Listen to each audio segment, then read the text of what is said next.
Two Guys in a Wrestling Podcast. I'm Michael Keaton, of course, as always, joined by my cohort in crime. How you doing, Joe? We'll see by the time we get through these this. Yeah, it's gonna be bad. Yeah. Well, no, we gotta thank God for a moment that we are in a place that I'm not allowed to use the language I would like to use. Yes, let's not. Maybe on our Facebook page. No, I would probably get us kicked off Facebook. No, you wouldn't. You know how many people cuss on Facebook every day? Yeah, but I would be tending to break all records and possible threats of bodily harm and death. I think the people need to hear. Well then, okay, this might be something then for here in a little bit, but I might actually do I guess you would say a dark match version of it's a dark promo. Yeah, dark promo on AEW. Because I'll be totally on honest our Facebook page. I'll be totally honest with you. And possibly YouTube. I'm debating on whether I will ever watch anything AEW again. Like, is it that bad? How bad? Yeah, that is how bad it's gotten. I mean, I'm gonna play devil's advocate here. I know you don't like it, but I kind of understand why they did what they did, because it was a fighting video game, whatever the hell you want to call it. Well, yeah, and I get, but that's actually okay. For those of you who've not seen not Fight for the Fallen, that's it's Fyter Fest. Fyter Fest, which is probably with a Y. Yeah, with a Y, and that's probably 95% of the people listening to this because, well, who watches AEW? I mean, it's unless you're a hardcore wrestling fan and you like chicken cluckers. Yeah, and little boys that like to pretend to be wrestlers. And Kenny going pew pew pew. Well, actually, I can't remember who it was that they said it should be sued for impersonating a wrestler and also arrested for fraud for every check they took. And Kenny Omega and the Young Bucks should be in jail. But yeah, also news from Fyter Fest is the Private Party is now fully signed to the roster. Okay, who the hell's Private Party again? That tag team that was in the buy-in against the Best Friends and SoCal Uncensored that got all the heat in that match. Or did you even watch the buy-in? I don't watch the buy-in. Well, these are this has actually been there has been some backlash on Twitter about this because even AEW fans are saying that their buy-ins are doing more to hurt the ratings of their pay-per-views. Oh, it is. Than their pay-per-views. They're doing the whole point of a pre-show is to build up and to get people to go, hey, that was really good. That's what they did back in the day with Sunday Night Heat. They would do preliminary matches and it would be in the build up to the pay-per-view. Yeah, and the matches were decent and you're like, oh hey man, if they're this good at, wonder what they're going to do on the pay-per-view. And it makes you want to watch it. It's gotten to the point now you watch the buy-in for AEW and you're like, oh my god, I'm not paying for this. And like when Vince Russo was booking or whatever, they would do the Crash TV segments, and like someone in a major storyline leading into the pay-per-view, like in Austin or something, would be taking that on heat, and you would wonder, will he be able to compete? Yeah, they always had stuff like that, but they're doing this now where, I mean, my first, I guess you'd say the first bitch of the night is the fact that they had the guy that's doing the video game conference or whatever. Why? They have him in a freaking hardcore match. I mean, granted, it's against Michael Naka. Shut the fuck up. Yeah, everyone's tired of him anyway, so he doesn't really count. But this was actually one that was pointed out by Jim Cornette that it didn't dawn. That's where I got it from. Michael. Yeah. No, I'm talking about the fact that they're talking about how this is going to be legitimate competition. This is this. And the only match they announced the time limit for is the Anything Goes hardcore and it's match. A 20-minute time limit. It's like, wait, so they basically broke the cardinal rule of hardcore, because the rule of hardcore matches is there is no time limit. There are no rules. Yeah, anything goes. So the only match that gets an announced time limit is the match that shouldn't have a time limit. Pretty much. So and then the dude stuck a thong in the other guy's mouth. I mean, is he like trying to be Mick? Probably. That warrants further investigation. But now gimmick infringement. Yeah, The other problem, of course, and this is my biggest one, is when you have what is supposed to be your top tag team and one of your top singles competitors quite possibly going for your world title in the very near future do a move from a freaking video game that gets sold by your opponents and the announcer. I cannot believe Jim Ross, JR. Jim Ross didn't know what it was. Excalibur had to explain it to him. But why he didn't just like, okay, fuck you, I quit. The money. Oh, please, like JR needs a damn money. They signed him to a multi-year deal, brother. That was an insult to everyone who's ever watched wrestling, ever been in wrestling, ever thought about wrestling. Well, back whenever Kenny was first on the Independents, before he went to Deep South, that was one of his signature maneuvers. Was that what do you call it? Hidoken. Is that from Street Fighter yeah. Or is it from Dragon Ball Z? No, it's from the Kamehameha. Yeah, it's Kamehameha's Dragon Ball Z. Okay. Hidoken is from Street Fighter. It's Ryu and Ken's move. I never played it, so I wouldn't know. I was a Mortal Kombat guy. I know. Yeah, I know about Street Fighter, and that's the other thing. You look at the age group that should have popped for that, and I'm right in the middle of it. I'm the guy. You didn't pop for it. Oh, I popped for it, all right. I popped up, wanted to grab something and throw it at all of them and beat them in the head with it. That's just violent. That's exactly what I wanted to do. All right, so can we get into the card for Evolve 10? We're going to try. Evolve 10. Evolve 10. It's going to be on the WWE Network. Cheap pop. Only $9.95. $9.99. Unless you're in Canada, where it's $14.99. Is it really? Mm-hmm. That's crazy. But you actually have a TV station. Yeah, so you can it's actually going to turn be it on the WWE Network July 13th. Which is Saturday. This Saturday. And so far, the matches are Special Attraction, Josh Briggs versus Anthony Green with Brandy Lauren. I have no idea who these people are. I haven't heard of them either. Fatal 4-Way, Kurt Stallion, Sean Maluda, I heard of him, Stephen Wolf, and Harlem Bravo, or whatever. Special Challenge match, NXT Superstar Bubba Tunda versus Kobe Carino, who is Steve Carino's son. Yeah, that one, I have hope for Steve Carino's son. Yeah, well, I mean, he was also in Ring of Honor. Yeah, so I'm thinking that might be pretty good. It's probably Bubba Tunga or whatever. Bubba Tunda. Tunda? Bubba Tunda. Bubba Tunda. He's probably some big one word. He's probably some big mofo. Yeah, he's probably a big boy. So I'm thinking Bubba Tundo is probably gonna squash him. Because the last time I saw Kobe, he was not that big. Well, no, it's either going to be one of two things. They're either putting Kobe in with him as development. This guy's young. He's green. Because, I mean, obviously I've never heard of him. But, I mean, I might be wrong. Maybe this is like some kind of guy that has been going for 20 years or some crap in obscure independence or whatever. But, well, I think he was signed to NXT after the Greatest Royal Rumble in Saudi Arabia. Okay, so it's probably a guy they're putting in as a development, and that could work. But yeah, because the last time I saw Kobe, he was like 185 pounds soaking wet in Ring of Honor.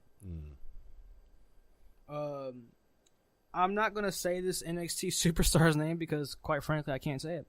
But it's good a shot here. It's Anthony Henry versus. Okay.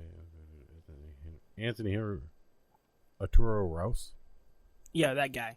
I'm not sure who either one of these guys are because I don't watch NXT.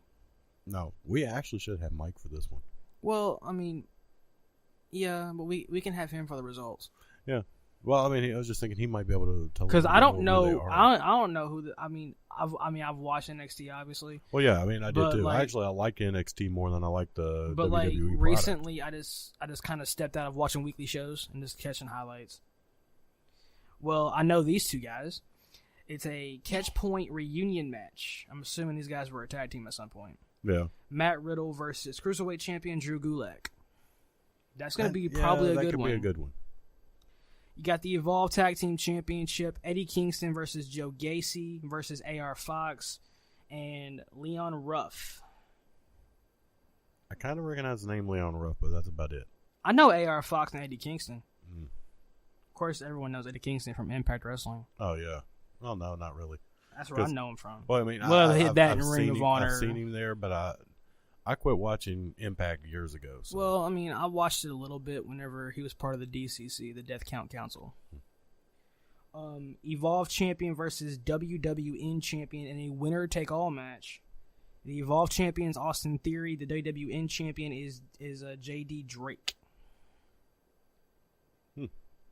So, champion versus champion, winner-take-all on that one. And then, of course, the NXT title match will be Adam Cole, baby, versus Akira Tozawa. And I think that one will be good. That one might be the match of the night because that's the only two guys I know. Now, from that, we're going to go into the Extreme Rules 2019 card. Now, I'm going to go, everyone's going to be kind of like, huh? But there's actually a couple of matches, if they're done right, I think could be like really good contenders. And what's that? One thing, I think this could be the final blow off for both feuds of Becky Lynch and Lacey Evans. Well, if you watched Raw this past Monday, they did a promo for next week's Raw in Uniondale. So, and in that promo, they mentioned Seth Rollins versus Baron Corbin for the Universal title in a Uniondale, New York street fight.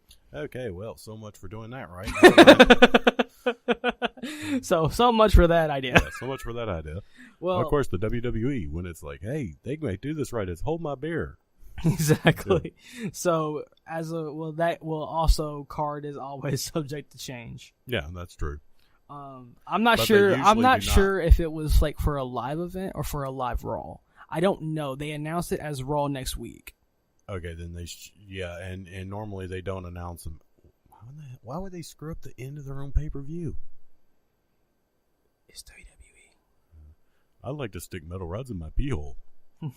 That's kind of what the WWE says right now. All right. Anyways, Extreme Rules matches. You have the winner take all: Seth Rollins and Becky versus Baron Corbin and Lacey Evans. Well, I thought that one could be good until then. But here's the thing. Seth Rollins and Becky have no on-air chemistry. Have you noticed that? No, actually, honestly, I haven't seen a lot of them together. They really have no on-air chemistry. For them to be a couple, they have no on-air chemistry whatsoever. And there's something about that I'm actually kind of thinking. I know they're supposed to be an actual couple, but then again, every time they talk about it, they go, and this is a real-life couple. Yeah. And I'm wondering, is this really a real-life couple, or is it just a gimmick? They've never said it. I mean, look, what is it? Maria Kanellis and Mike Bennett. They are an actual married real-life couple. And now they're teasing that Mike Bennett supposedly didn't get Maria pregnant. Well, yeah, that's a Vince McMahon angle. That's a Vince angle. But the fact of it is... Like, and how much you want to bet on come out being Vince? God, probably. But, it's like I said, though. And not Russo. They always... Have you ever heard them say, and this is real-life couple? I've never heard them say that. Not even for Savage and Steamboat. Or Savage Steamboat. Savage and Elizabeth. I'm sorry, I went match of the week on. Yeah. We're sorry we've outed both Randy Savage and Ricky Steamboat. I'm sorry. We did not mean to let that secret go. Their love burned eternal. Except whenever Randy died. Well, that's why I said it burned eternal. Did the car set on fire? No. Why would the... Oh, my God. When Randy got in the car wreck. I know. Moving on. Yeah, let's just... WWE Championship, Kofi Kingston versus Samoa Joe. That does have some really good potential. I could see this probably being a dusty finish. Yeah, it could. Oh. You hate Samoa Joe? Yeah. I think, honestly, this could be a dusty finish.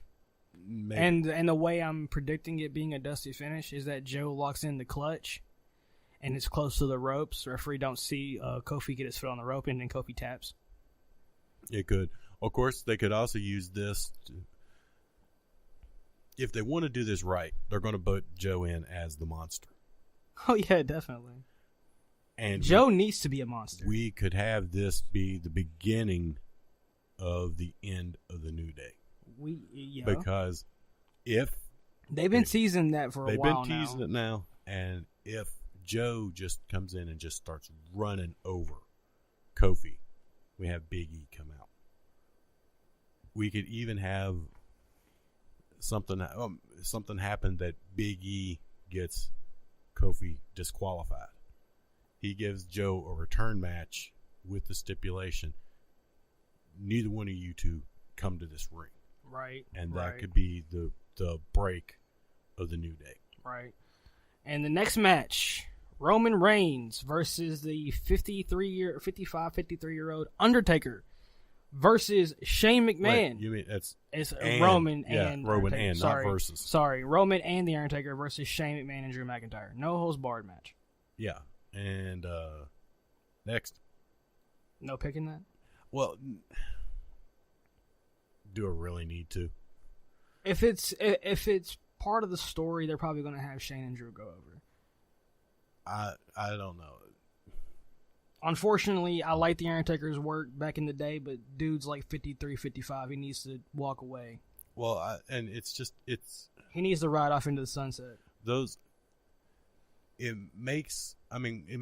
makes no sense why he's in the match, and I don't understand why he's even in the match to begin with, anyways. No, the only thing I can think of is they're trying to pass the torch to Roman from the Undertaker, possibly. But I thought that happened at WrestleMania when Roman beat Taker. Well, see, it would have happened on the Raw after. Well, no, when he, Undertaker took his stuff off, left it in the ring after that match. Was it after that match? Yeah. After he went against Roman? Yeah. I didn't know. Had it stopped there, then it would have been a passing of the torch. But then he came back. Because the WWE has never... The man could die tomorrow, and the WWE would dig him up and put him in a casket at the side of the ring. Do you want to know why they honestly brought him back? Ratings. Yeah. Well, this one's going to be the banger, I think. U.S. Championship Ricochet against AJ Styles. I do, too. I think that's going to be a great match, because I do know they had the main event on Raw, 2 weeks ago or 3 weeks ago now? It was during Paul Heyman's initial run with Raw. And I got to say, executive. Hands down, the AJ Styles Ricochet match was. But this past Monday, he got victories over Gallows and Anderson. Ricochet did. Yeah, but it's still they're playing up. I absolutely loved the AJ Styles Ricochet match. I think that was probably the best match that has been on Raw in quite some time, in maybe 5 years. Yeah. And the next one, you're going to have a big hoss fight here. You got Braun Strowman versus Bobby Lashley, last man standing. That is going to be, or that has the potential to be a big freaking hoss fight. Yeah, just brutal. And the SmackDown Women's Championship, you have Bayley defending the title against Alexa Bliss and Nikki Cross in a 2-on-1 handicap match. That should have been on the pre-show. I'm tired of this feud. I was tired of this More feud. Than likely it will be. I was tired of this feud, 3 years ago when it was originally happening, and Alexa Bliss did the This Is Your Life segment that actually turned out to be the lowest rated segment in the history of Raw. Even though Rock This Is Your Life was the highest rated one. Yeah. I mean, that was literally it. They literally when they pulled up the numbers for this, it was the lowest rated segment in the history of Raw. That showed those two could not feud together. And if you throw, Nikki Cross, you throw her in the mix just for the hell of it, what do you got? You still got two people that no one gives a crap about feuding pretty much with someone in the middle of it. All right. SmackDown Championship, you have Daniel Bryan and Rowan, the Planet's Tag Team Champions, versus the New Day and Heavy Machinery in a triple threat tag team match. Rowans and Daniels will retain. All right. Aleister Black versus a mystery opponent. Okay. We talked actually a lot about this morning because there's a lot of rumors of who could be behind the door. And honestly, there's rumors that it could be Xavier, it could be Randy, also could be the return of Bray Wyatt. That I think would make the most sense, because if you actually think about it, a returning superstar or a debuting superstar, That would be the best for it. It wouldn't make any sense for Xavier Woods. Randy Orton, he hasn't been on TV for a while, has he? No. So those two make the most sense. Now, this is where I'm going to differ. If it's Orton, they need to put Aleister Black over. Yeah. If it's Bray. If it's Bray needs to go over. Or why can't if it's Bray, why can't you go a different direction and have it be a double count out?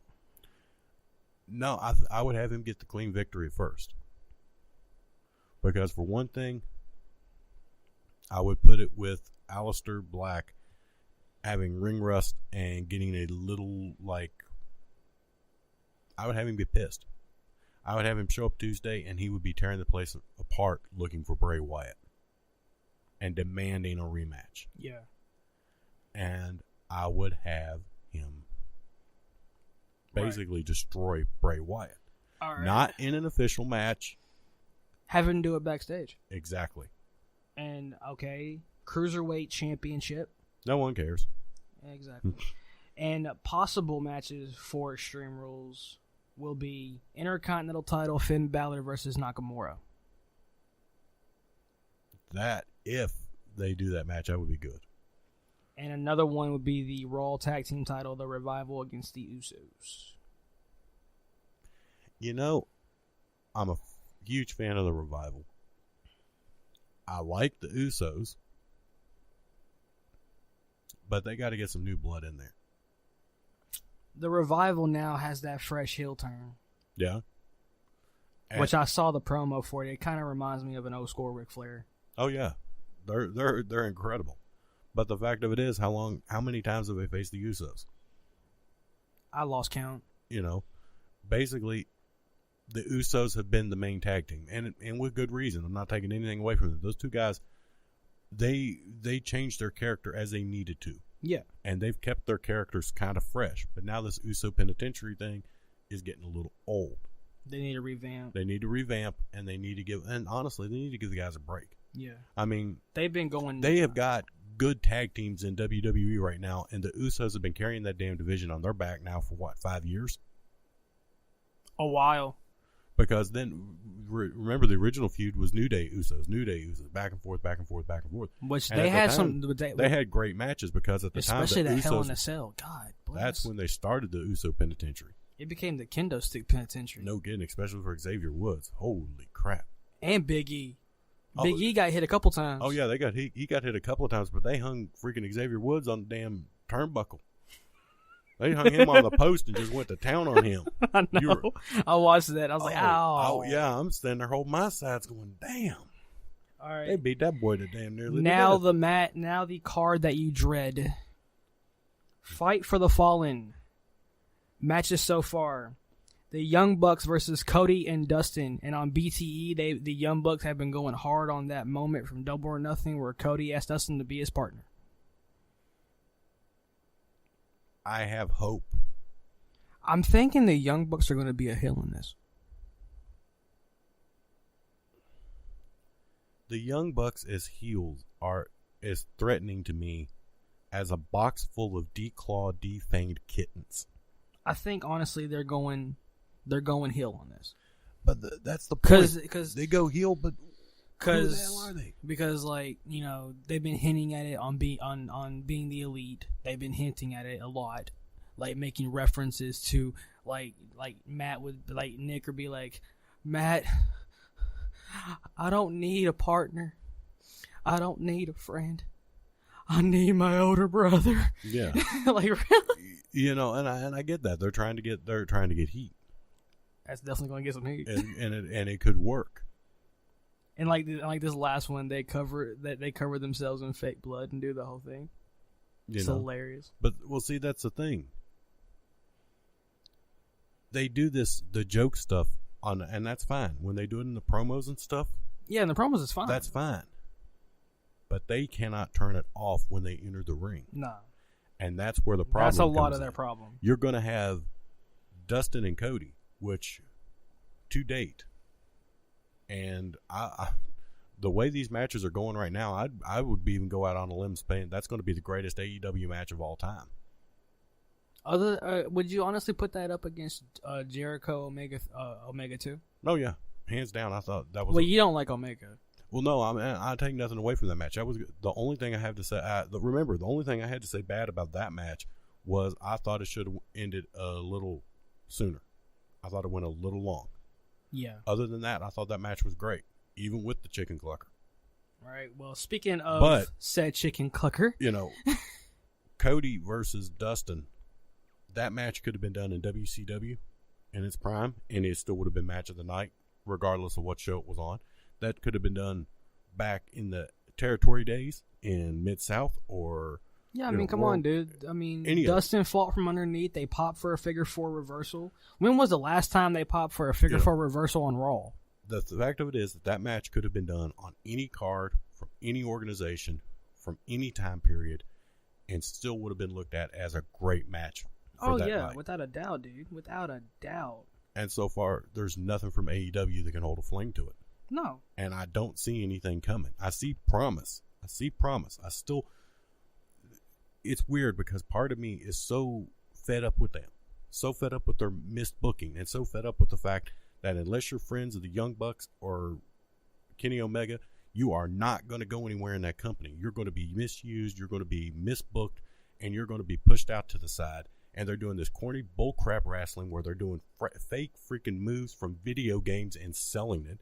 That is an insult to anyone who's ever been in it. Again, if you didn't hear earlier, we will have Joe on Facebook Live and he can comment on this without being censored. But he's going to do the CM Punk pipe bomb. Those things make me want to never watch anything AEW puts out again. But then I think of Cody. I think of the Cody and Dustin match. I think of the possibility of the Shawn Spears Cody match coming, and that could be a really good match. I think of Jericho versus Hangman Page. Also on Cody's YouTube, not to plug it because we're not getting paid for it. It's called Nightmare Family. But Jim Ross is doing a sit down interview with Shawn Spears to find out why he did what he did. But here's the thing: you already pretty much destroyed the story. Well, yeah, with the Young Bucks coming out of the press conference saying, "We gimmicked the chair. Yeah. We don't know why it made him bleed." Yeah. They pretty much killed the story right there. Yeah, they killed the heat that he got from it. All right. Speaking of chicken clucker, it is Kenny Omega versus CIMA. That actually might be a decent match. Well, I don't really know who CIMA is, so... He's actually a pretty good talent. He went against Daniels. Oh, wait, was it? Yeah, actually, I think I saw that. That match he had with Daniels at Fyter Fest? Yeah. That was CIMA. Okay. Yeah. No, he is pretty good. I'll give him that. And Omega may work all right with him. If he does another Hadouken, I want to kill him, though. just letting you know. I will go to wherever Kenny Omega is, and I will take the chicken he's clucking, and I will shove it down his throat and pull it out his ass. That's what Eddie Edwards did to Killer Cross at Slammiversary. And so he broke Kenny. Shoved it down his throat. Okay. Wow.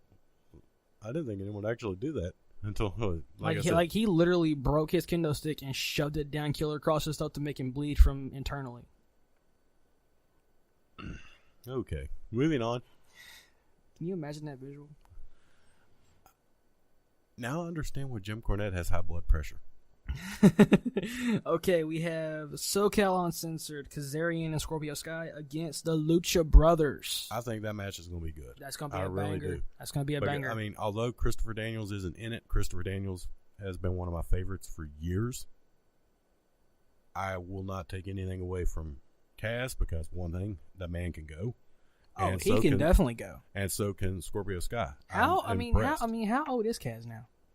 I mean, he was in early TNA. Yeah, he was one of the first in TNA. He's done some stuff in Ring of Honor. I mean, he's been going for a while, but the man he's got his moves. Like I said, Scorpio Sky is nothing to laugh about, and neither are the Lucha Brothers. I mean, Pentagon Jr. is they're probably one of the best tag teams going today. Yeah, so that match has every bit of the potential of being a great match. Yeah, we got Hangman Page versus Kip Sabian. And that's probably going to be your pre-show match. I'm a fan of. But here's my thing: why would you put the guy that's going to challenge Jericho for your world heavyweight title as your pre-show? In your pre-show, well, is that gonna mean that Jericho's going to interfere on the pre-show? It could, since they've already booked or already been hyping the fact that he's supposed to make an appearance. He's supposed to make some kind of an appearance at the show. Which kind of, again, it doesn't say exactly what he's going to do, but he's supposed to be at the show. Again, it doesn't say what he's doing, and honestly, he may come out and do it anyway. But he could do do something else. He could do the interference on the pre-show and then cut a promo, like do an in-ring promo or something. And I think it would be. And then you can have Paige come out and have the face off. Well, see, I would do it at the end of the Paige. I would, if it's going to be on the pre-show, and for once they might actually be doing something where they're putting on a match that it's a cold match. There's no feud, there's no build-up, there's no bad blood, there's no nothing. A lot of these matches are going to be a cold match. Well, that's because except for the Young Bucks Cody thing. Okay, well, technically, I've got to play the devil's advocate on this because the fact of it is, with this being their third event? Yeah, third event. Okay, and they all basically have to be cold matches and because also, there's no feuds built yet. And also, you have the feud with the little feud going on between Brandy and Allie, so that might not be a cold match. At the same time, you never know. Yeah, so I mean, but I'm saying, with and that's the next match after Paige and Kip Sabian was Allie and Brandy, which I think Kong might make an appearance. Yeah, I think that. Well, if they're smart, they're going to have Kong come in as like Brandy's enforcer, as like an enforcer type thing. And then the match that had you pull the rest of your hair out. Joey Janela, Jimmy Havoc, and Darby Allin versus Shawn Spears, MJF, and Sammy Guevara. Okay. And that will be on the pre-show. First off, why in the hell do you have MJF on a pre-show? The man, he is probably the best heel I've seen since Flair back in his main run. Yeah, he has got the mouth. He's got everything. The look. He's got everything. Got that way. You sit there as someone, and I hate to use the term. I guess you say a smart mark. You sit there. You're a smart. Yeah, all of this stuff is all pretend and all this. Even though you're sitting there and you're watching him and you're going, damn, he's good. Damn, he really does know how to do this. At the same time, you're like, oh, I'd just like to hit him in the face. Even though you're sitting there telling yourself that this is all an act, that none of this is real, you're still sitting there looking at him going, I just want to punch him in the face. Right. To get that kind of heat in a time where everybody knows it's fake. Like the whole thing with Dustin Thomas got him heat. Yeah, that. And then, he comes out and he gets heat with Bret Hart. I actually need to look it up. Because I didn't see his promo from Fyter Fest. I didn't see it either. Apparently, we both need to look it up because Jim Cornette actually came right out and said... Are you talking about his post Fyter Fest one? Because I saw the post one. I don't know. I just know it was related to Fyter Fest. I saw the post promo he did, and someone asked him, do you get in trouble for going over a lot of your promo time? And he basically said, I can do whatever I want to do because my best friend, you ever heard of him? His name's Cody. I can do whatever I want. And that's it. He's playing this off flawlessly. And like they get Jim Cornette, a guy that hates everything more than I do. We should get you and Jim Cornette together and just see what happens. To publicly say,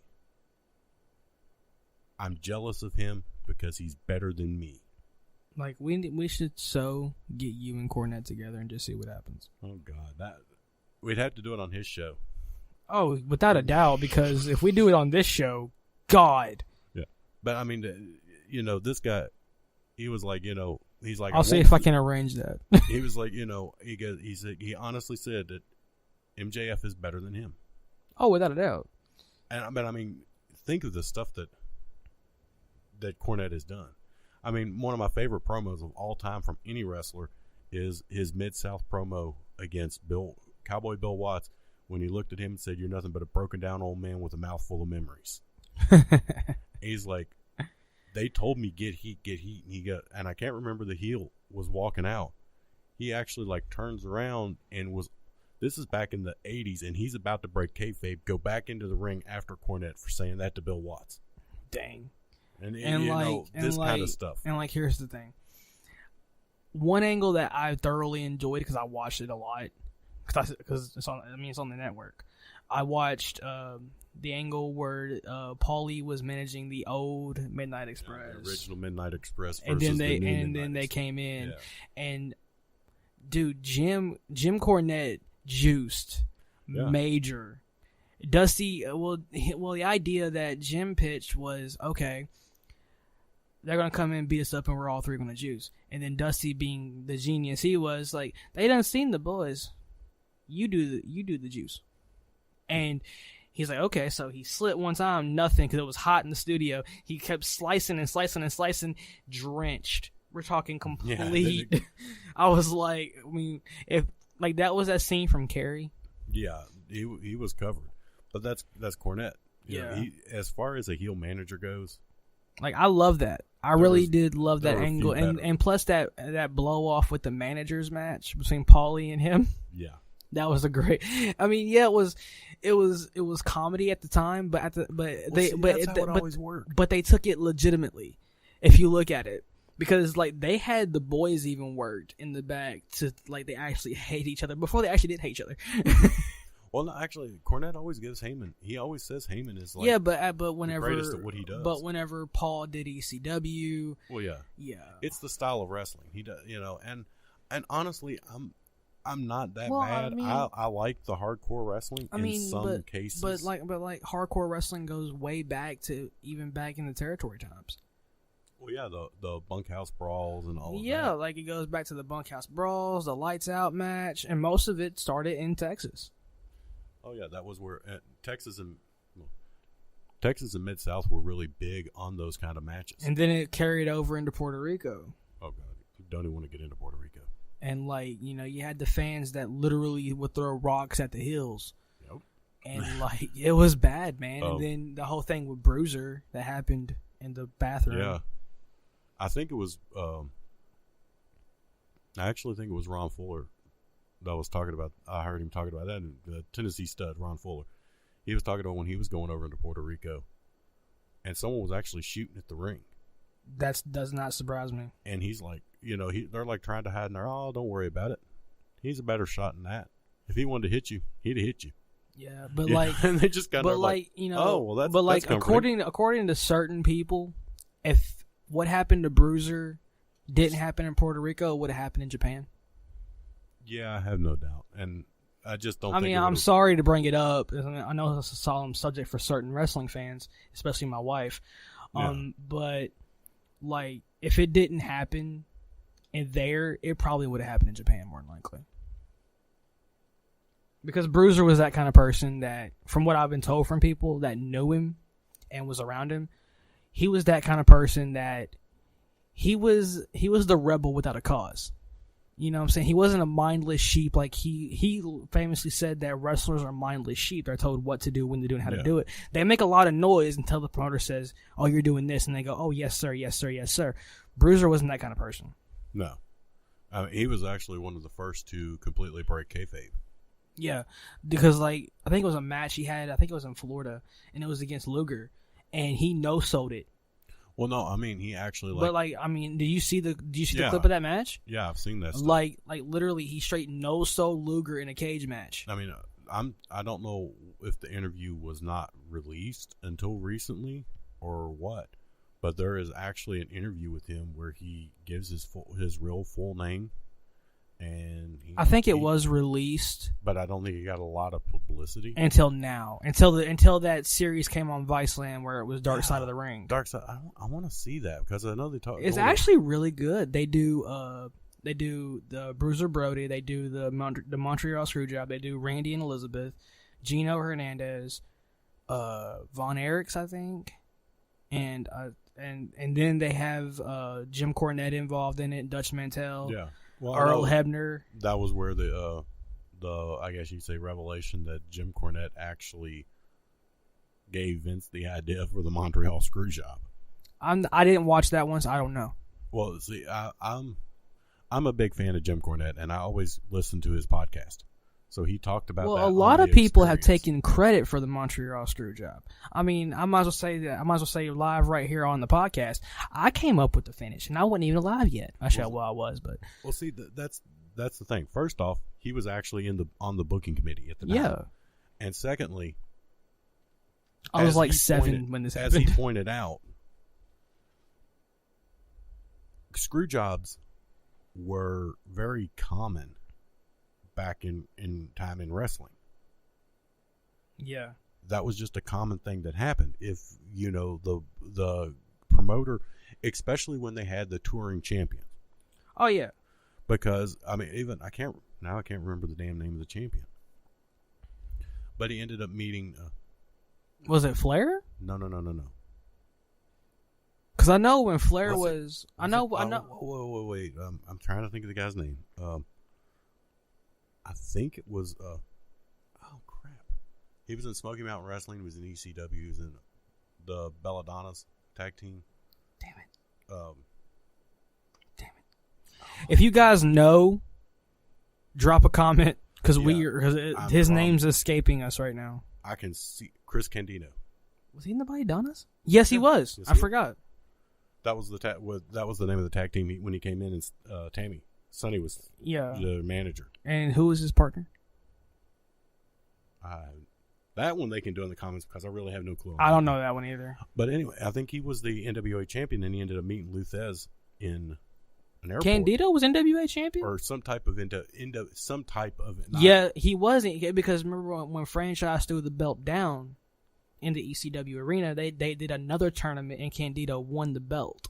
Okay, so and he meets Lou Thesz and he ends up talking to him. He recognizes him, and he goes, "Well," and they ask him, he's like, "Well, I'm actually currently the."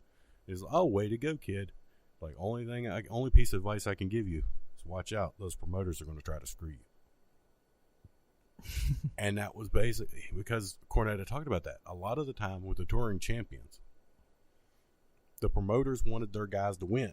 Oh yeah. So if they thought they could take them, but wasn't it back in the day? If you didn't you have to buy your way to the NWA title? No, I thought you did. I thought you had to put down like a $3,000 deposit. Well, that was just a deposit on the belt. If you were voted, it was always a vote of who the. I never really understood that. Yeah, see, the NWA was made up of several different groups. I know that, but I never understood the process for the belt. And they actually voted. I mean, I think it was actually McMahon. I can't remember if it was McMahon said it to Flair or Flair said it to McMahon. But one of the two, they were doing a promo when Ric Flair was supposedly... Flair said that your dad voted for me to be world champion. Yeah, that was how it worked then. But if one promoter, like let's say that they're backing Ric Flair, but they wanted Austin Idol to be the champion. Yeah. Well, they would tell Austin Idol, small package, ref, quick count. Right. So he would win. Right. But also, wasn't it back in the day, especially with Ric Flair, didn't he go to to a different country and call an audible? Mm-hmm. Because he'd done it in Puerto Rico. Yeah. Because it was so close. He was like, if I win, the fans are going to riot. And he told the guy, pin me. That's another thing we should review on this is near riots. Oh God, yeah. There could be a few. There are quite a few. Like, a lot of them. I mean, a lot of them happened in ECW. ECW, Puerto Rico, Texas, Mid-South. A couple of them happened. A couple happened in WWE with what happened with Owen. People, because Vince didn't know if he canceled that pay-per-view, if they were going to riot or not. Yeah, but that that's kind of that actually might not be a bad idea for another show. It really wouldn't. But so the thought of a screw job, or double cross, that was nothing new. But, okay, can we all agree that I firmly believe this? I think honestly, the Montreal Screwjob was supposed to be a work because, and I tell you the reason why I think this. Okay. Because the camera pans to Brett, and he signs WCW in the air. If this was a legit shoot, right, why would the camera do that? You got a good point with that, but I still don't think it was a work. I think it started off as a work and it became a shoot later. I think it was a work shoot double cross. No, I think it was a straight up Vince. The thing, it was actually kind of neat when Cornette was talking about that. Because they were talking about the fact that Brett had already said he did not want to drop the title in Canada. That he would drop the title in the U.S. Yeah, but his idea was that he was going to come on Raw the next night and say, "I'm the champion of your company. Here's your belt." And then I watched the guest booker or whatever on YouTube, and it was Jim Cornette's, and it was timeline, excuse me, and he's doing 97, and he's like, "Okay, just have him piss in your mouth." Well, that's the thing though, and they actually put it to Vince. Do you trust Brett? Oh, absolutely. It's just Bischoff he didn't trust. Yeah, it was. But Bischoff. Here's the thing: and Bischoff could have, because at that time, as soon as that on that Monday, Bischoff could have went. But here's live on Raw, Raw Nitro, and said. But here's the thing: Bischoff even said in his book and his podcast that he couldn't even use the WWE title to begin with. He couldn't use it on TV. Why not? Because he was already in litigation because of the Outsiders. Well, yeah, that's true. Because they did kind of screw that. So he couldn't. So literally, he couldn't use the WWE Championship on that Nitro. Well, see, that's the thing. It wouldn't have been him using the championship. I'm just saying that was him using the fact that Bret Hart, the current champion, was coming. But you know what I'm saying, though. Could have done that. But you know what I'm saying, though. He wouldn't have had the physical belt on TV. No, but still, he would have had the fact that Vince's fear was that he was going to have the physical WWE title on Nitro and then trash the belt because they were trying to do the same thing with the ECW title with Mike Awesome. Yeah. And then ECW sent the police to where WCW was to get the belt back. Yeah. I thought they had Awesome drop it to Taz. That was the agreement afterwards. Okay. Oh, yeah, that's it. Okay. Because I knew then they and that was the first time that you had a World Wrestling Federation contracted wrestler against a World Championship Wrestling contracted wrestler for an ECW title. Yeah. All kinds of confusion going on there. Yeah. And then he dropped it to Tommy Dreamer. And then Tommy Dreamer lost to Just Incredible. All right. Well, I think we have rambled, and we didn't really do predictions, but we at least talked about the card, and I kept my blood pressure down. And at least for right now. Yeah, at least for right now. And anything else we were thinking of? Oh, yes. I guess we need to double-check the poll. Forgot. Oh, yeah. We got match Completely of the week. Forgot about that. Sorry, you guys. Except when you outed them as the romantic couple they were. I cannot believe I said that. I'm going to catch heat whenever I get home later. Like, it's going to happen. As of right now, it is 18 Savage Steamboat, 14 Batista Undertaker. How did it go down? I'm just letting you know I mean, the votes, I'm just letting you know that right now it's... Okay, well... Yeah, I was just letting you know how many people voted. And the poll has ended. The poll has officially ended. So, match of the week for Saturday will be Savage and Steamboat. WrestleMania 3 for the Intercontinental Championship. Or as it's referred to as some... They say that Andre versus Hogan sold the show, and Savage versus Steamboat stole the show. But me and Joel have discussed this, so it's been okay, that since Batista Undertaker was 44%, we are going to do that for next Saturday's match of the week. We will do that one as well. Because that was another one that was... It wasn't the... Okay, there was a lot with that match because of the fact that Batista was the Royal Rumble winner, and traditionally the Royal Rumble winner is main event at this time he was actually the World Heavyweight Champion. This is whenever Undertaker won the Royal Rumble. Oh, that's right. I got the wrong guy right. Yeah, Undertaker won the Rumble. They should have been main event of WrestleMania. But the main event was Michaels Cena versus Cena, which is actually a decent match. Yeah, it wasn't. I think if you put Cena in the right parameter with the right guy, he could pull out bangers. Oh yeah, I mean his matches with AJ Styles were incredible. Yeah, but let's go into the backstory of Savage and Steamboat WrestleMania 3 if you want to, or whatever you want to do. Go for it. Okay, well, the backstory here is that Savage was already Intercontinental Champion at this time, and he took a ring bell and crushed Ricky Steamboat's larynx. And that was to retire him. Yeah, and that was the launch of this angle for WrestleMania 30. Yep. And that actually, like I said, this match, like, it was one of the greatest. And a little known fact here is that my first exposure to the World Wrestling Federation at the time, now WWE, was Savage Steamboat WrestleMania 3. My dad actually recorded this. So I've seen this match repeatedly. And whenever my friends would come over and we would play on my trampoline, we would reenact Savage Steamboat. And I would always be Savage. And the sad part is that was last week. No, it wasn't actually. Because I reenacted it whenever I was like 9, 10. And last week. No. Yeah. No. You were on the trampoline bouncing. No, I don't even have a trampoline anymore. What are you talking about? Yeah, you were on the trampoline bouncing up down. Ooh, yeah. Ooh, You're just mad because I can do that and you can't with your crippled ass. All right.